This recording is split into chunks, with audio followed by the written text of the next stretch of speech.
সম্মানিত অভিভাবকদের উদ্দেশ্যে বলছি। সেটা হচ্ছে এই পরীক্ষার আগের সময়টা এবং পরীক্ষা চলাকালীন সময়টা বাচ্চাকে সাপোর্ট দেওয়াটা হচ্ছে আমাদের মেইন টার্গেট, আমাদের মেইন গোল। সো সেই সাপোর্টটা আমরা আসলে কিভাবে দিব? সো এখানে অনেকগুলো ব্যাপার আছে। যেমন ওর পড়াশোনা তো আমরা করে দিতে পারব না। পড়াশোনা ওই করবে। কিন্তু পড়াশোনার জন্য যে পরিবেশটা দরকার এইটা আমরা তৈরি করে দিব। এই সময় তার যাতে কোন ধরনের ডিস্টার্ব না হয়। কোন এক্সটার্নাল এলিমেন্ট যাতে হচ্ছে তার মধ্যে ঢুকে না যায়। তার পড়াশোনায় যাতে ফ্লো হ্যাম্পার না হয়। তার জন্য যে প্রপার জায়গাটা দরকার সেই জায়গাটা দেওয়া এবং সেখান থেকে যদি হচ্ছে ডিস্ট্রাক্টিং এলিমেন্ট যেমন ধরা যাক কথার কথা হচ্ছে সে যে জায়গা থেকে পড়ছে ওইখান থেকে যাতে অন্য ঘরের কথাবার্তা কানে কম আসে বা সেটা সতর্ক থাকা, দরজা বা জানালা এগুলো হচ্ছে বা পর্দা-টর্দা এমনভাবে মেইনটেইন করা যাতে হচ্ছে ডিস্ট্রাক্টিং সাউন্ডস বা কনভারসেশন তার কানে না আসে। কিংবা কোথাও যদি টেলিভিশন বা অন্য কিছু চলে, অনেকে মোবাইল-টোবাইল আশেপাশে হয়তো উচ্চ শব্দে দেখতে পারে বা বাজাতে পারে। সো এগুলো যাতে তাকে ডিস্ট্রাক্টেড না করে, এটা তো ডেফিনিটলি একটা হচ্ছে আমাদের টার্গেট থাকবেই। আরেকটা হচ্ছে ওর ফিজিক্যাল অ্যান্ড মেন্টাল হেলথ এইটা মেইনটেইন করা। এখন সত্যি কথা বলতে সুস্থতা তো আমাদের হাতে না, তাই না? সো একটা মানুষ অনেক কারণে অসুস্থ হয়ে যেতে পারে। আমাদের যেটা করতে হবে unknown ফ্যাক্টর বা ভেরিয়েবল কমিয়ে ফেলতে হবে। যেমন কথার কথা যদি আমি খাওয়ার বেলায় আসি এই সময়টা সহজপাচ্য খাবার দেওয়া, গুরুপাক খাবার, অতিরিক্ত মসলাদার খাবার কিংবা বিশেষ করে বাইরের খাবার যেটা হচ্ছে আনসেফ স্ট্রিট ফুড হতে পারে বা ফাস্ট ফুড হতে পারে। এই জিনিসগুলো কমপ্লিটলি নো, নো। একদম করা যাবে না। বিকজ এই সময়টায় যদি হচ্ছে আল্লাহ না করুক কেউ অসুস্থ হয়ে যায়, এই রিকভারির জন্য যে টাইমটা লাগবে সেটা কিন্তু খুবই ক্রুশাল। সেটা কিন্তু প্রিপারেশন টাইম থেকে মাইনাস হয়ে যাবে। কাজেই আনসেফ ফুড খাওয়া যাবে না, স্ট্রিট ফুড খাওয়া যাবে না, মসলাদার গুরুপাক খাবার খাওয়া যাবে না। এমন কিছু খাওয়া যাবে না যেটার কারণে আ মানে বিভিন্ন রকম সমস্যা হতে পারে। যেমন অনেকের হয়তো স্টমাক আপসেট হতে পারে। যে কেউ হয়তো কিছু খাবার সহ্য করতে পারে না। অনেকে আবার অনেক খাবারে অ্যালার্জি থাকে। হয়তো সেই খাবারটা সে অনেক পছন্দ করে। ধরা যাক আমি যদি আমার কথা বলি, আমার হচ্ছে ইলিশ মাছ অনেক পছন্দ। কিন্তু ইলিশ মাছে হচ্ছে আমার হালকা অ্যালার্জি আছে। সো এই সময়টায় আমি নিজে হলে কিন্তু ইলিশ মাছ কমপ্লিটলি এভয়েড করতাম।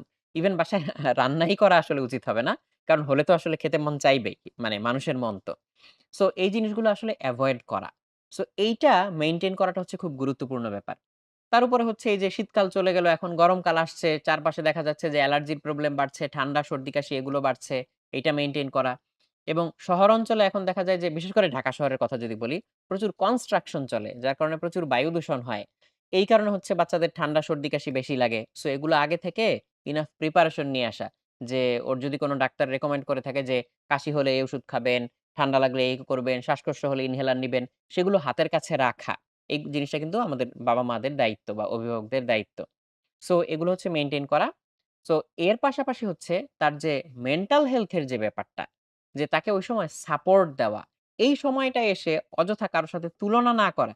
যে হ্যাঁ, অমুক তো মডেল টেস্টে অনেক ভালো করছে। তোমার এই অবস্থা কেন? সো ওই তুলনাটা কিন্তু তখন তার জন্য আরো বিষের মতো কাজ করবে। ও এমনিতেই একটা প্রেশারে আছে। সো তখন তার উপরে তাকে আরো প্রেশার দেওয়া ইভেন হচ্ছে মানে আমাদের মডেল টেস্টের সিস্টেম তো হচ্ছে যে পরীক্ষা দিয়ে বাসায় যেতে না যেতে হচ্ছে অবজেক্টিভ এর উত্তরপত্র সহ আ নাম্বার হচ্ছে গার্ডিয়ানদের কাছে চলে যায়। সো সেটা নিয়ে তাকে অতিরিক্ত চার্জ না করা, বরং তাকে হেল্প করা। তাকে সাহস দেওয়া।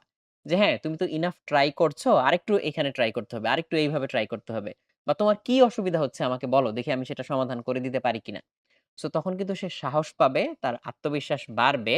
সে কিন্তু তখন হচ্ছে আরেকটু এফোর্ট দিতে মানসিকভাবে প্রস্তুত থাকবে।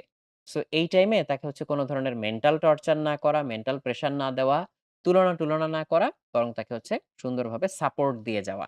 এটা কিন্তু আমাদের বাবা-মাদের অবশ্য করণীয়। এবং এই পরীক্ষার আগের সময়টাতে খুব বেশি হচ্ছে ঘোরাঘুরি না করা।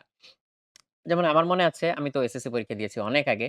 তখন আশেপাশে দেখতাম যে বন্ধু-বান্ধবরা হচ্ছে আত্মীয়স্বজনের বাসায় গিয়ে দোয়া চাইতো, আরো কি করত এরকম। হয়তো এখনো এরকম একটা ট্রেন্ড থাকতেও পারে। সো এরকম unnecessary মুভমেন্ট করার কিন্তু আসলে দরকার নাই। এখন তো প্রযুক্তি অনেক উন্নত, ভিডিও কল করা যায়, সবার সাথে কথাবার্তা বলা যায়। সো যদি এমন হয় যে অভিভাবক শ্রেণীর কারো সাথে কথা বললে সে হয়তো মানসিকভাবে আরেকটু সাহস পাবে। যেমন হয়তো ইমিডিয়েট বড় কোনো কাজিন বা ভাই-বোন যারা আছে, যারা হয়তো কিছুদিন আগে এসএসসি পরীক্ষা দিয়েছে বা আরো আগে দিয়েছে। সো তারা হয়তো ২ ১ টা ভালো সাজেশন দিতে পারবে। তাদের সাথে কথা বললে সে হয়তো একটু কনফিডেন্স পাবে। সেটা তো আমরা ব্যবস্থা করে দিতেই পারি। সো এই জিনিসটা করলে কিন্তু আসলে ভালোই হবে, খারাপ হবে না। সো এই জিনিসগুলো হচ্ছে মেইনটেইন করে রাখা। তারপর হচ্ছে এই যে পরীক্ষার আগের যে প্রস্তুতির ব্যাপারগুলো, অনেক সময় শিক্ষার্থীরা পড়াশোনার চাপে অনেক কিছু ভুলে যায়। হয়তো তার হচ্ছে ঠিকমতো অনেক কিছু গুছানো নেই বই খাতা হয়তো কিছু কিনতে হবে বা কোনো একটা কিছু হয়তো বাকি রয়ে গেছে। সো এই জিনিসগুলা নিয়ে কন্টিনিউয়াসলি তার সাথে কথা বলা, কোনো গ্যাপ থাকলে সেটা ফুলফিল করার চেষ্টা করা, তার যদি কোনো নিড থাকে সেটা হচ্ছে পূরণ করে দেওয়ার চেষ্টা করা। সো এই জিনিসগুলো অবশ্যই বাবা-মাকে খেয়াল রাখতে হবে।